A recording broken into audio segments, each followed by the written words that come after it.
Bonjour à tous, bienvenue sur SM6.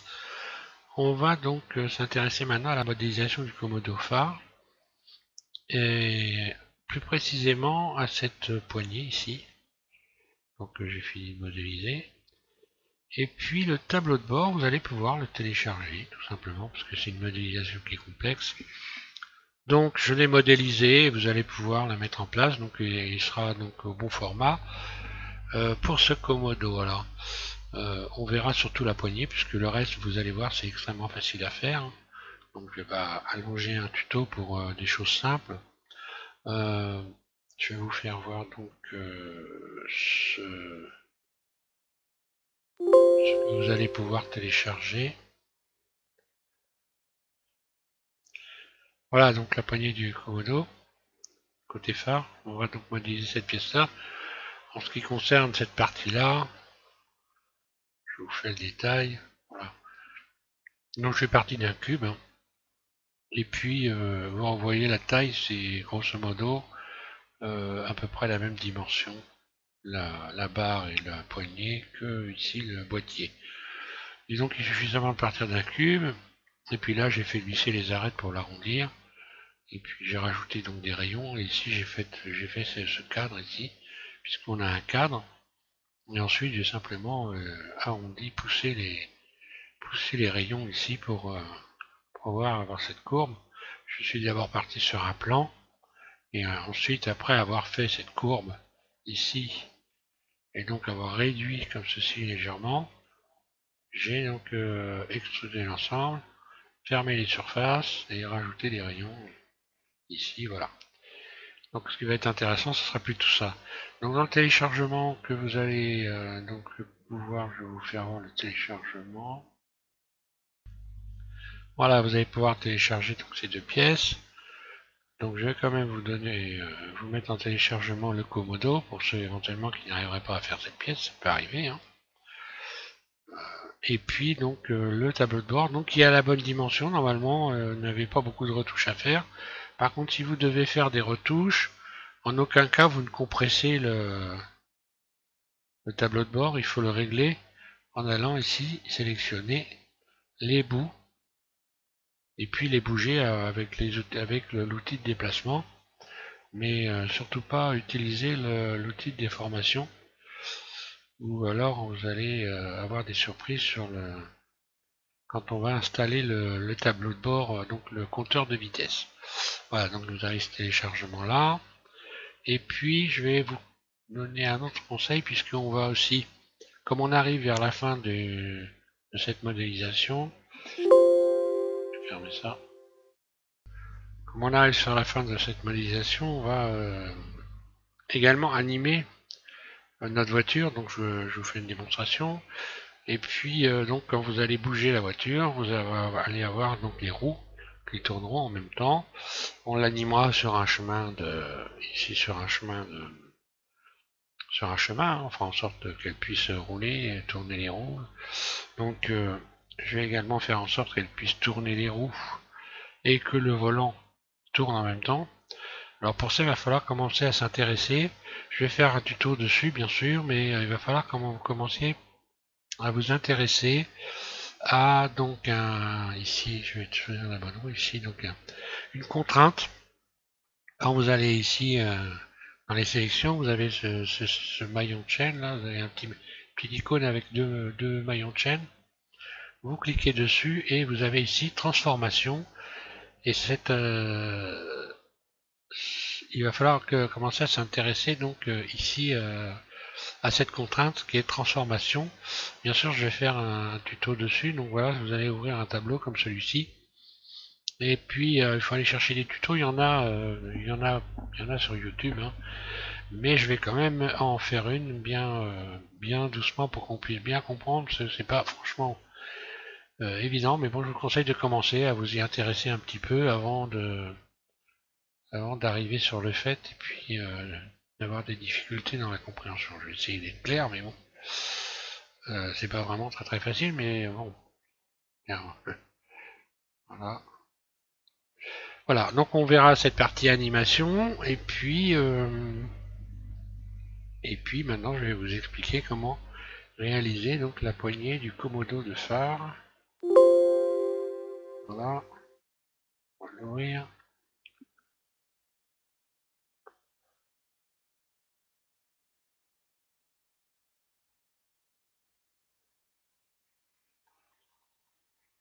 Je vais la déplacer, voilà. Donc on part d'un cercle, on sert vers le centre. Je vais faire ça en gros. On part d'un cercle, vue dessus, mode edit. Alors là, on va sélectionner 4 fois 6 rayons.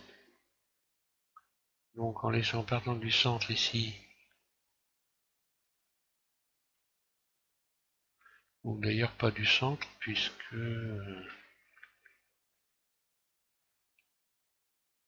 donc là ici, je vais faire encore sélectionner 4 de ce côté-là et 2 de ce côté-là. Puis là, il faut donc laisser 2 rayons libres de chaque côté. Donc là, si vous sélectionnez ça, normalement vous laissez 2 rayons. J'en avais 6. Enfin 2 vertices plutôt. Voilà. Donc voilà ce que ça donne. À chaque fois qu'il faut qu'il y ait un écart de 2 rayons entre chaque, vous pouvez faire, compter 1, 2, 3, 4, 5, 6, 2, vous laissez passer 1, 2, 3, 4, 5, 6, etc. Et vous allez arriver à avoir ça. Alors ça, on va donc retourner cet ensemble-là.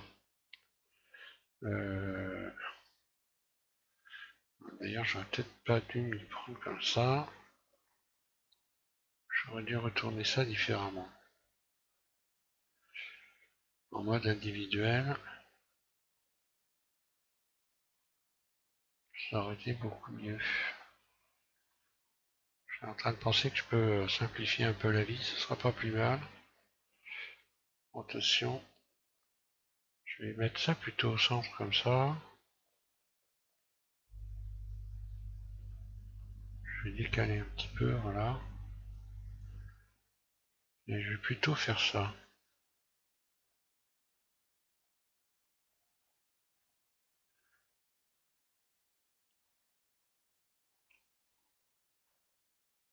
Voilà.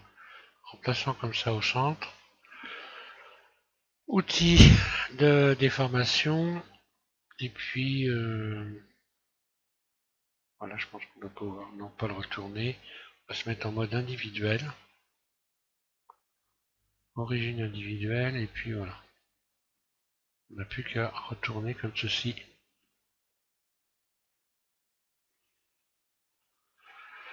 Les bords. Puis, je vais revenir ici en mode barycentre. Et je vais ramener comme ça. Donc je laisse 2 rayons, et je sélectionne.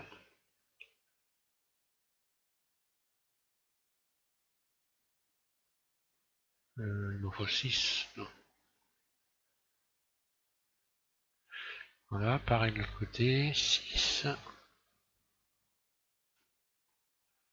Puis mode individuel. Poignée de déformation, je renverse, donc il faut faire attention à avoir à peu près les mêmes courbes. Et je repasse en mode barycentre et je ramène l'ensemble comme ceci. Ensuite, je vais prendre à chaque fois les 2 vertices ici, poignée de déplacement. Ces 2 vertices là, enfin ces 4 vertices. D'ailleurs, j'aurais peut-être dû... non. Je vais plutôt faire ça avec ici avec la poignée de déformation. Donc barycentre. Ici j'appuie sur Shift en continu et là maintenant je vais créer une courbe.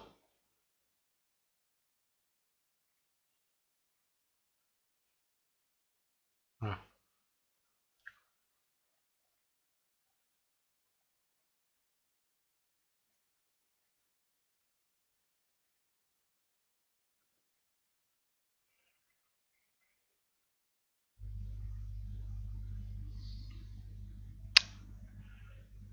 disponible.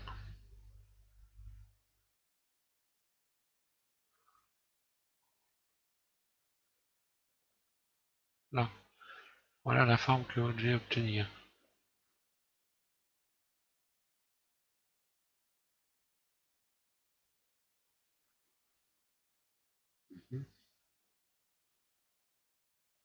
J'aurais pu utiliser éventuellement un axe, mais bon, franchement là c'est pas une grande nécessité. Alors extrude, poignée de déplacement, extrude, puis surface.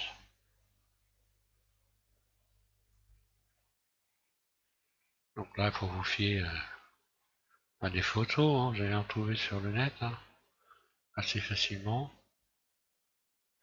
Je vais y attribuer une couleur, c'est encore le meilleur moyen de voir exactement le rendu. Donc sans ombrage. Et là je vais mettre du noir. Image ou vidéo, ouvrir.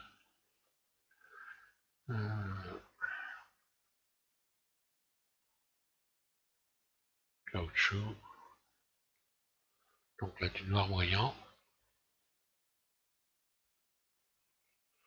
Et je vais mettre réflexion. C'est comme ça que j'aurai le.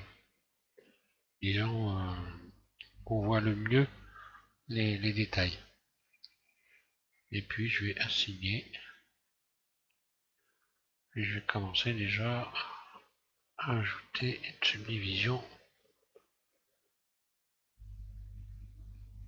et adoucir.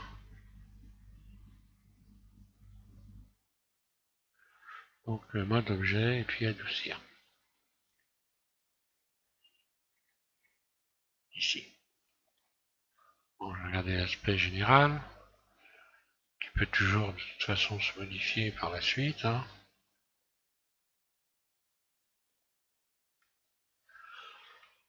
Donc là je le fais un peu à vue d'œil. Ensuite, extrude surface.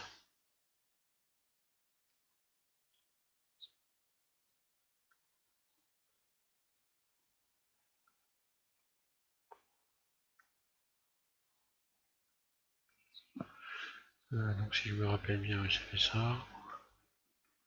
Je soulève légèrement. Puis extrude surface une nouvelle fois. Je soulève légèrement.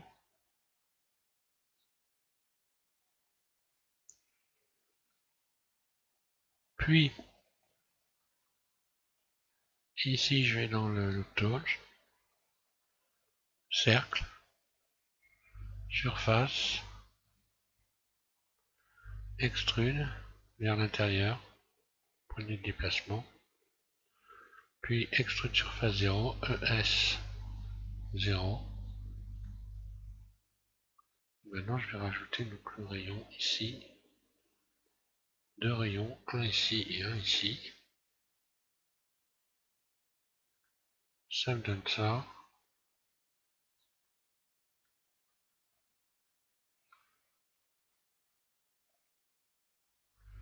J'aurais peut-être pu un peu soulever un peu plus ici.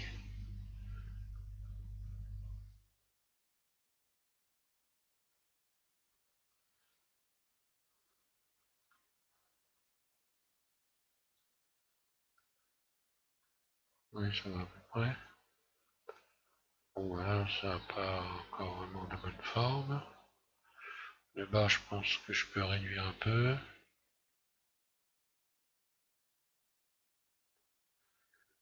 Surface. Voilà, je devrais être à peu près, ça ressemble à peu près à ça.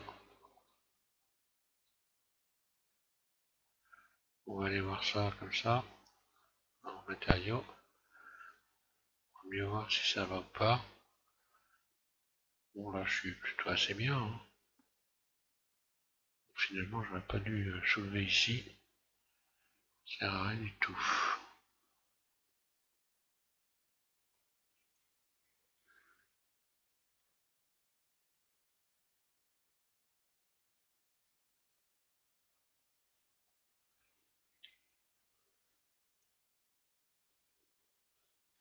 Voilà. Je vais aller chercher une photo pour voir ça de plus près. Voilà, sur cette photo, on voit bien ici comment c'est fait. Donc, je vais aller revoir ça plus sur le modèle. Donc, effectivement, ici, j'ai une courbe un peu plus prononcée. Mais en réalité, c'est plutôt l'ensemble qu'il faut que je soulève, comme ceci. Pour avoir une courbe ici un peu plus prononcée. Je vais aller voir ma photo. Donc là, on voit bien que le cercle, ici, ce que j'ai fait moi, ça ne correspond pas. Dans ces cas-là, c'est pas très compliqué. Z, C, je sélectionne tout le cercle. Et maintenant, je vais pouvoir régler la surface. Surface. Et même encore là, je risque d'être limite. Aïe, j'ai dû un peu en oublier.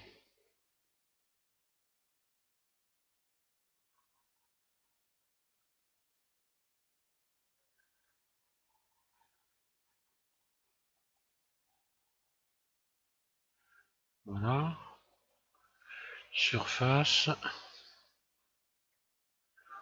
Donc là, je devrais pas trop. Voilà, ça devrait ressembler à peu près. Oui, là, je suis pas si mal que ça, là. Voilà, donc je vais me remettre ici en mode matériaux. Et puis là, bah, j'ai simplement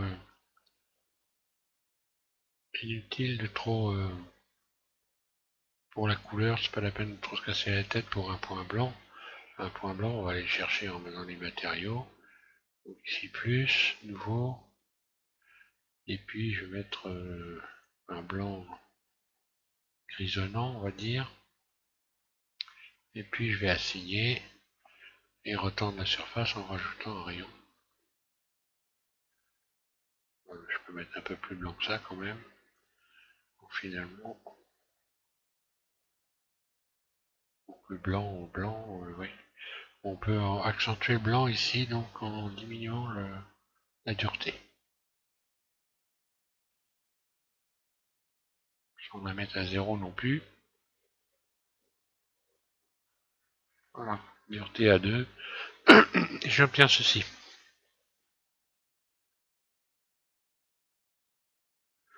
Donc pour le bas ici, maintenant on va pouvoir fermer le bas. Même principe. But de face. Extrude. Surface.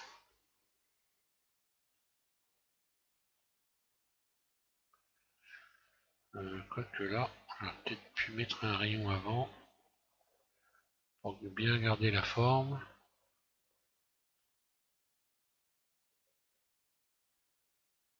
Voilà. Ouais, c'est pas grave, surface. Ah, ça va pas le faire. Donc il faut rajouter un rayon ici automatiquement, un rayon ici pour fixer l'ensemble. Resélectionner, surface, voilà. Et à partir de là, il suffit de retransformer la base en cercle. Et voilà. Extrude. Vous rajoutez un rayon et vous relevez la taille par la suite.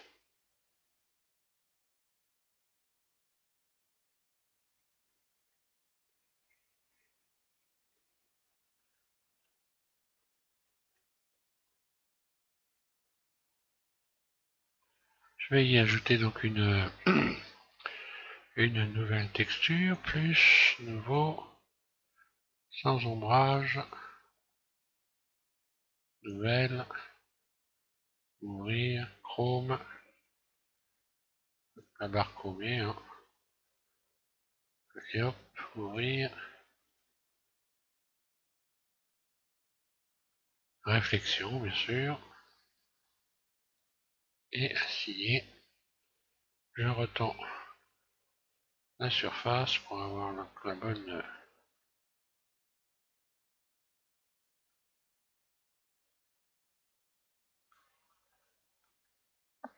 On n'ira pas jusqu'à mettre le 0 non plus, hein.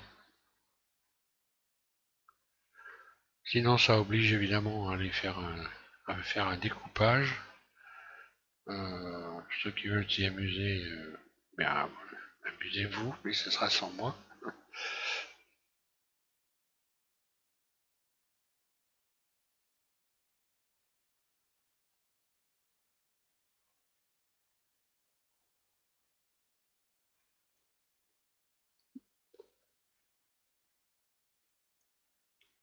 Donc cette barre, l'ensemble, la barre et le boîtier dépassent légèrement le volant. Vous avez le volant qui passe à peu près ici. Donc vous allez avoir la poignée qui va dépasser quasiment entièrement du volant.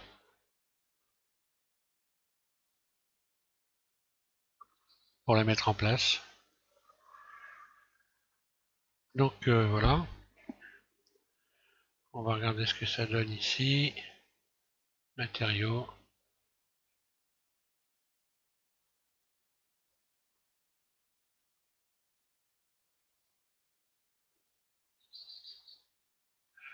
Et après on peut toujours, évidemment, on peut toujours revoir les surfaces. Hein. Surface générale. Après, une fois que vous avez fait ça, vous n'avez plus qu'à faire le point. Soit la poignée est trop petite, après quel cas vous pouvez la redimensionner à partir d'ici, ou complètement ici, surface. Dans quel cas, si vous faites une surface, il faudra retirer comme ceci, on va retendre. Donc je vois que j'ai oublié les... Voilà, je reviens en arrière. C'est... On peut faire bien attention à passer plusieurs fois quand on fait ça. Parce qu'on peut très bien avoir des surprises. Parce que voilà ce qui se passe, là, si vous faites une surface, je vais en mode transparent. Ouais, si on fait pas une surface totale. Bon, bah c'est bon, ça ne rentre pas, donc pas de problème. Donc je disais, oui, vous pouvez retoucher là, vous pouvez retoucher la barre, en inversant la sélection, par exemple. Je m'aperçois que j'aurais pu mettre...